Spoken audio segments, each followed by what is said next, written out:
Assalamu alaikum students, how are you all? Hope you all are fine and enjoying good health. आज जो हमने topic discuss करना है that is from unit 20. तो आज का जो हमारा टॉपिक है that is very interesting topic, DNA as a hereditary material. ठीक है, तो डीएनए हमारे पास क्या होती है? डीएनए हमारे पास जो है एक न्यूक्लिक एसिड है. ठीक है, जिसको you all are well known, it is abbreviated form of deoxyribo nucleic acid. तो और ये हेरिडिटरी मटेरियल क्यों है? हेरिडिटरी मटेरियल एक ऐसा मटेरियल होता है जो डिफरेंट करेक्टरिस्टिक्स को ट्रांसफ़र करता है फ्रॉम पेरेंट्स टू ऑफस्प्रिंग. तो इस पे बहुत एक सीरीज़ की गई एक्सपेरिमेंट की, तभी जाकर हमने ये कंक्लूड किया कि it is very true that DNA is a hereditary material. ठीक है, तो अब हम देखते हैं इसमें कि कौन कौन से इस पर एक्सपेरिमेंट्स किए गए अर्ली स्टेजेस पे. तो सबसे पहले देखिए हमारे पास है एक scientist that's name is Frederick Griffith. ठीक है, उसने क्या किया कि द फर्स्ट एविडेंस जो था ना कि डीएनए जो है वो उसकी नेचर हेरिडिटी होती है या DNA is responsible for the transfer of genetic material from parents to offspring. ये एक हमारे पास ब्रिटिश माइक्रोबायोलॉजिस्ट थे दैट वाज फ्रेडरिक ग्रिफ्थ. उन्होंने जो है कुछ ऐसी अनएक्सपेक्टेड ऑब्जर्वेशंस की जिसने जो है इस चीज़ को मज़ीद प्रूव किया कि वाकई डीएनए जो है वो हेरिडिटरी मटेरियल है. उन्होंने एक्सपेरिमेंट किया पैथोजेनिक बैक्टीरिया पे. ठीक है जी, तो अब इसमें देखें कि उसने क्या किया. पैथोजेनिक बैक्टीरिया एक ऐसा बैक्टीरिया होते हैं जो डिजीज़ कॉज करें. तो उसने जनाब एक्सपेरिमेंट लगाया माइस पे. ठीक है, उसने क्या किया कि he infected mice with virulent state of streptococcus pneumonia. ठीक है, कि ऐसा बैक्टीरिया जो नमूनिया कॉज करता है, तो इसको हम जो है ना नीमोकोकस भी कहते हैं. तो उसने क्या किया, एक उसने माइस ली. ठीक है, उसको जो है वायरुलेंट स्ट्रेन कहते हैं, बहुत ख़तरनाक जो उसकी टाइप हो नमूनिया की. उसने क्या किया, उस बैक्टीरिया को जो है उसमें इंजेक्ट कर दिया. तो इससे क्या हुई, माइस बेचारी जो है उसकी डेथ हो गई ब्लड पॉइजनिंग की वजह से. ठीक है, so when he infected similar mice, अब उसने क्या किया, इसी सेम माइस को जो है इन्फेक्ट कराया mutant strain of streptococcus नमूनिया. Mutant का मतलब होती है ऐसी नमूनिया की फॉर्म जिसकी जो है ना हल्की सी उसके अंदर चेंज आ गई हो, उसके अंदर म्यूटेशन आ गई हो. अब उसने कहाँ चेंज की, उसने क्या किया कि जो वायरुलेंट स्ट्रेन थी उसके पॉलीसेकेराइड जो कोट था उसको रिमूव कर दिया उसने. ठीक है ना, क्योंकि आपको पता है बैक्टीरिया के स्ट्रक्चर में और बाहर एक कोट होता है, फिर अंदर एक कोर होता है. ठीक है, तो उसने देखा कि माइस जो है उसने कोई इल इफेक्ट शो नहीं किया.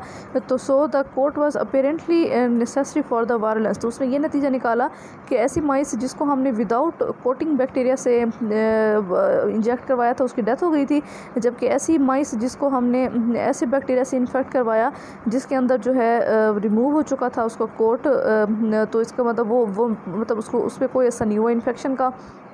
तो ऐसा हो सकता है कि यही जो पॉलीसेकेराइड कोट है that is responsible for causes of disease. तो अब देखें कि the normal pathogenic form of bacteria is refer to as S form because it form smooth colonies on a culture dish. अब हमने क्या किया, बैक्टीरिया के ऊपर इसी बैक्टीरिया पे मज़ीद जो है एक्सपेरिमेंट लगाया गया और उसको दो क्लासेस में डिवाइड किए गए. एक ऐसी पैथोजेनिक फॉर्म जो क्या करती है, उसको अगर हम लेबॉर्ट्री में ग्रो कराएं तो क्या होती है, वो स्मूथ कॉलोनीज बना ले या फ़ौरन से जो है ग्रोथ कर जाए कल्चर डिश पर. तो उसको उसने नाम दिया एस फॉर्म का. S mean smooth colonies. और जो उसकी म्यूटेंट फॉर्म थी जिसके अंदर जो है पॉलीसेकेराइड कोट मिसिंग था, तो उसने उसको क्या नाम दिया, आर फॉर्म का, क्योंकि उसने रफ़ कॉलोनीज़ बनाई. अब देखिए जनाब, उसने एक डायग्रामेटिकली इस चीज़ को शो किया हुआ है. सही है, तो ये हमारे पास जो है ट्रांसफॉर्मेशन के हवाले से. तो अब इस चीज़ को देखने के लिए कि क्या वाकई ये इस बात सही है कि पॉलीसेकेराइड जो कोट है उसी के अंदर टॉक्सिक इफ़ेक्ट है, तो अब उसने मज़ीद इस पर एक्सपेरिमेंट लगाया. अब उसने क्या किया जनाब, उसने एक इंजेक्ट किया डेड बैक्टीरिया को, लेकिन उसकी जो थी वायरुलेंट स्ट्रेन. ठीक है, अभी आप साथ साथ समझते जाएँ, था वो डेड बैक्टीरिया लेकिन उसकी स्ट्रेन वायरुलेंट थी. उसने उसको माइस में इंजेक्ट किया तो उसने क्या देखा कि माइस जो है वो हेल्दी रही. तो उसी तरह उसने एज अ कंट्रोल मतलब उसने क्या किया, सेम इंजेक्ट किया, एक ऐसा ग्रुप रखा उसने माइसिस का जिसको उसने मिक्सचर के साथ इंजेक्ट करवाया. यानी कि डेड स्ट्रेन थी बैक्टीरिया की जो कि वायरुलेंट थी और लाइव जो मतलब जिंदा बैक्टीरिया था लेकिन वो कोटलेस था. तो दोनों को मिक्स करके जो है उसने इंजेक्ट कराया. Each of which by itself did not harm mice. ठीक है, तो ये देखने के लिए कि इसमें से कौन सा जो कोट है मतलब लाइव कोट लेस बैक्टीरिया या without coat but dead mice, which one is more violent.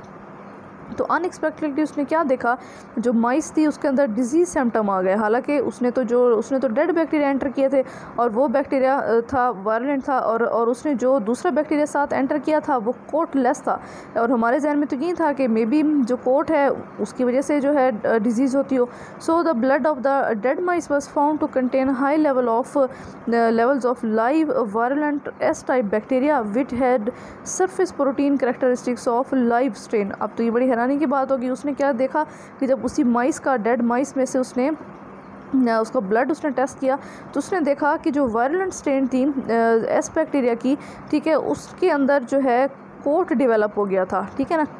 और जो उसका कोट था उसका वो कैरेक्टरिस्टिक्स थे जो लाइव वाले के थे। यानी कि आप यूँ समझ लें कि एक इंडक्शन हो गई या जो है उसके अंदर उसके स्ट्रक्चर में चेंज आ गई एस बैक्टीरिया के। हालांकि हमने उसका कोट रिमूव कर दिया था, लेकिन उस एस बैक्टीरिया ने क्या किया, अपना कोट जो है वो रिकवर कर लिया। किसकी वजह से रिकवर कर लिया, वो जो लाइव बैक्टीरिया उसके साथ जो है एंटर हुआ था। अब ये एक नया कैरेक्टरिस्टिक सामने आ गया, तो उसने somehow the information specifying the polysaccharide coat has passed from the dead violent strain bacteria to the live coatless bacteria in the mixture and permanently transforming the coatless R bacteria into the virulent S bacteria। फिर उसके बाद further उसको पता चला कि actually जो dead bacteria थे उसके अंदर कोई चेंज नहीं आई, बल्कि डेड बैक्टीरिया के अंदर ज़ाहिर बात है वो कोटेड बैक्टीरिया था, ठीक है, लेकिन वो डेड था। तो उसकी कोट में से कुछ ऐसी इंफॉर्मेशन थी जो कोटलेस लाइव बैक्टीरिया में ट्रांसफ़र हो गई, और वो जो कोटलेस था बैक्टीरिया की फॉर्म वो किस में ट्रांसफ़र हो गई, वायलेंट जो है स्ट्रेन में, ठीक है। तो अब इस अमल को उसने नाम दिया ट्रांसफॉर्मेशन का। तो ट्रांसफॉर्मेशन हमारे पास क्या होती है, transfer of genetic material from one cell to another cell, के एक ऐसा मतलब जेनेटिक मटेरियल का ट्रांसफ़र जो एक सेल से दूसरे सेल में चला जाए, और जिससे क्या हो, रेसिपेंट सेल का यानी कि ऐसा सेल जिसके अंदर वो ट्रांसफॉर्मेशन हो रही है उसका जेनेटिक मेकअप चेंज कर दे। जैसे कि आपने देखा कि जो एस स्ट्रेन थी उसकी वायलेंट की, वो किस में उसने किसको चेंज कर दिया, आर फॉर्म को चेंज कर दिया, ठीक है।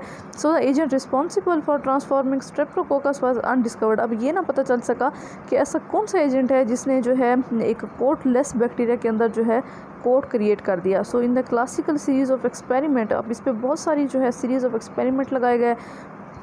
ऑसवर्ल्ड जो है ना एवरे, ये हमारे पास एक साइंटिस्ट था, ये कॉलिन मैकल के साथ मिलकर और मैकलन के साथ मिलकर उसने क्या किया, डिस्कवर किया ट्रांसफॉर्मिंग प्रिंसिपल, ठीक है। तो अब उसने क्या किया, उन्होंने एक और एक्सपेरिमेंट किया कि they first prepared mixture of dead streptococcus and live R streptococcus. उन्होंने वही दो बैक्टीरिया लिए, लेकिन सेम वैसे ही जो एस बैक्टीरिया थे वो डेड थे और जो आर बैक्टीरिया थे वो लाइव थे, ठीक है। वो आपके जहन में रहे कि एस बैक्टीरिया वो हैं जिसके अंदर कोट मौजूद है और आर बैक्टीरिया वो है जिसमें कोट मौजूद नहीं है।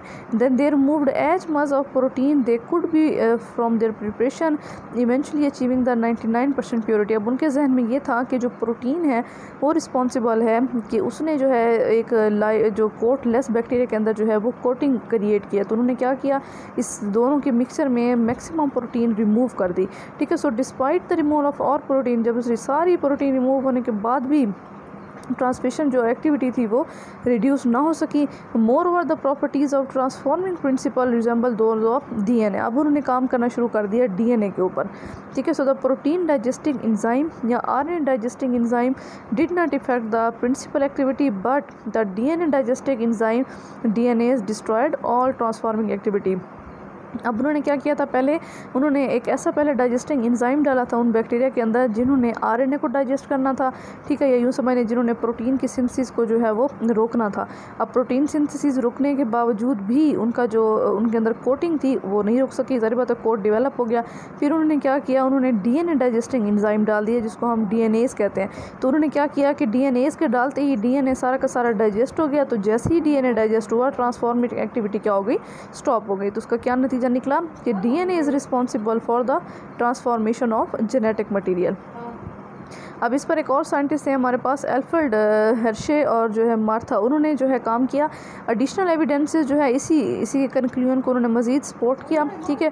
उन्होंने who experimented with bacteriophage T2, ठीक है। अब उन्होंने एक और बैक्टीरियोफेज की एक वायलेंट टाइप शेप है हमारे पास T2, उस पर उसने काम किया। तो in some experiment they labelled viruses with radioactive isotopes 32 phosphorus, और उसके बाद जो है which was incorporated into the newly synthesise DNA of the growing phage. उन्होंने क्या किया कि बैक्टीरिया लिए T2 फेज, ठीक है, उसके अंदर उन्होंने एक आइसोटोप जो है वो जो कि रेडियो एक्टिव है, यानी कि वो रेज इमिट करता है, 32 आइसोटोप को उसके अंदर इंजेक्ट कर दिया। और एक अदर एक्सपेरिमेंट में उन्होंने वायरसेस को ग्रोन कराया मीडियम पर, जिसके अंदर जो है 35S जो है वो हमारे पास जो है एक और आइसोटोप था, वो याद रखें आप। पहले वाले में कौन सा था, 32P, ठीक है ना, ये फास्फोरस का एक टाइप है।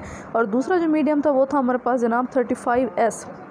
ये एक और आइसोटोप है सल्फ़र का, ये उन्होंने किस में इंजेक्ट कर दिया, amino acids of the protein, ठीक है। अब ये जहन में रहे 32 वाला किस में डाला, DNA में, 35S वाला किस में डाला, प्रोटीन में। So after the labelled viruses were permitted to infect bacteria. अब उन्होंने क्या किया, इन्हीं वायरसेस को बैक्टीरिया पे अटैक किया। So the bacterial cell were aggregated violently to remove the protein coat of infected viruses from the surface of bacteria. अब bacteria के अंदर ये कैरेक्टरिस्टिक्स होती है कि वो अपने ऊपर अटैक करने वाले वायरसेस के जो है प्रोटीन कोड को रिमूव कर सकते हैं। तो इसको नाम देते हैं हम सेल्फ डिफेंस का।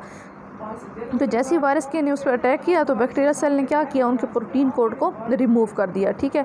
तो अब क्या हुआ, this procedure remove nearly all of the 35S label bacteria. तो ऐसे ऐसा क्या हुए, तमाम जो है वो बैक्टीरिया ऐसे ऐसे 35S वाले ख़त्म हो गए। हाउएवर जो 32P वाले थे वो किस में चले गए, वो बैक्टीरिया में चले गए। इसका मतलब है बैक्टीरिया जो है वो P वाले को, यानी कि जो कि ऐसा रेडियो एक्टिव आइसोटोप जो कि DNA में इंजेक्ट किया गया था, उसको बैक्टीरिया रेजिस्ट ना कर सका, और वो फास्फोरस वाला आइसोटोप जो है वो बैक्टीरिया के अंदर चला गया, और जो है वायरसेस क्या हुए, उसके अंदर डेवलप हुए, और जो है इन्फेक्शन के बाद जो है वो बैक्टीरिया से रिमूव आउट हो गया। तो अभी सबका क्या रिजल्ट निकला कि वो तमाम heredity information injected into bacteria that specified the new generation of viruses was DNA not protein, ठीक है। तो अब यहीं से ये पता चला कि वो तमाम हेरिडिटी इन्फॉर्मेशन की जो कि हमने बैक्टीरिया में डाली थी, एक्चुअली जिसने न्यू जनरेशन क्रिएट की फिर वायरसेस की, ज़ाहिर बात है वायरसेस ने अटैक किया। आपने पढ़ा होगा अपने फर्स्ट ईयर में लाइफ साइकिल, लाइटिक साइकिल जिसको हम कहते हैं, अगर आपको याद हो तो आप देखेंगे उसकी डायग्राम में कि बैक्टीरिया बर्स्ट होता है, उसमें से बहुत सारे वायरस बाहर निकल आते हैं। तो अब वायरस को डेवलप कौन कराता था, उसका DNA, ठीक है। तो वायरस, तो इसमें इससे क्या साबित हुआ कि हमारे पास जो DNA है उसने क्या कॉज किया, वायरसेस की न्यू जनरेशन जो है वो प्रोड्यूस की, और जो है उसके अंदर मुख्तलिफ कैरेक्टरिस्टिक्स को न्यू जनरेशन में उसने ट्रांसफ़र किए, और इससे नंबर ऑफ़ वायरसेस जो हैं वो इंक्रीज़ हो गए, but not the protein. Protein कैसे, क्योंकि प्रोटीन को तो बैक्टीरिया ने वैसे ही ख़त्म कर दिया था अपनी एंट्री से पहले, ठीक है। तो उसका यही रिजल्ट निकला हमारे पास कि DNA is a heredity material, it can transfer all type of information from one organisms to and other organisms, even that it has ability for the transformation। तो ये देखें जनाब, ये डायग्राम ली गई है आपकी बुक से ही ली गई है। तो इसमें देखें प्रोटीन कोटेड S35, ठीक है, एक हमने बैक्टीरिया को जनाब S35 से किया उसके कोट के ऊपर, और जो 32 फास्फोरस था उसको हमने उसके क्या नाम है DNA में एंटर किया, ठीक है। तो अब इसको हमने दोनों को लेबल कर दिया, अब दोनों ने अटैक किया बैक्टीरियाज पे, ठीक है। तो आप देख सकते हैं कि हमारे पास जो बैक्टीरिया पे इसने जैसे ही अटैक किया, बैक्टीरिया ने क्या किया, राइट साइड वाली अगर आप डायग्राम देखें तो उसके अंदर आप देख सकते हैं कि उसका जो प्रोटीन कोड था वो क्या हो गया, रिमूव हो गया, और DNA जो है वो बैक्टीरिया में एंटर हो गया। जबकि दूसरी तरफ अगर आप देखते हैं तो उसके जो है इंजेक्टेड कोड्स हैं, नेक्स्ट उसमें जो 35 रेडियो एक्टिव वाले थे उन्होंने मीडियम मीडियम में उसको फाउंड इन मीडियम, ठीक है ना, मतलब वो रिलीज़ हो गया विद फुल एक्सप्लोरर। उसके बाद जो P32 वाले थे रेडियो एक्टिव वाले, वो बैक्टीरियल सेल में ही रह गए, ठीक है, बाय बिकॉज जो है उसके अंदर ही वो डेवलप करते रहे, ठीक है। बाकी जो है वो उससे क्या हो गया, डिस्कार्ड हो गए। तो इससे यही पता चलता है हमारे पास के जो DNA है वो क्या है, हमारे पास heredity material. Thank you so much for watching this lecture, and please enter your attendance in the link given in the comment box so that your attendance can be ensured. Okay जी, stay safe. Allah Hafiz.